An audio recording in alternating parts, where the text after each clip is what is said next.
Hi, I'm Justin, and today I'm working on kind of a special project. This one's kind of a fun one. I was working on Christmas gifts for my family this year, and I didn't know what to make for my dad. So I was going through old pictures a while back at my parents' house, and I came across one that I fell in love with because it's of my dad. When he's a little bit older than me here, but he is just like me in the shop with his plane, and if you couldn't tell, I like planes too. So it's an old picture of him. I thought it'd be funny to recreate this picture with myself. I actually raided his closet. I don't think I found the exact shirt, but I found something close. And I found a hat as well. It's not the same hat, but it's the same brand, I believe. The Outlaws, they're this like race car crew we saw. They're the wing cars that travel around and race on dirt track. Out of turn 4 and down the front straightaway, Terry McCrone jumps to the early lead. So I thought I'd recreate it, and then I am gonna build him a cool little picture frame to go with it. So I just wanted some fun picture to put in there, and I think it'll get a good laugh, and I think it'll be fun to have around the house. So I'll show you how I made the picture, or how I make the picture frame, and how I took the picture. I hope you enjoy. This will be a fun one.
Oh yeah.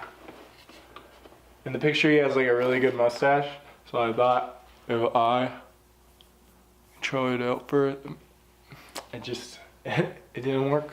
It didn't work like that. Maybe I'll do the rest of the video. That's a good one. That's awesome.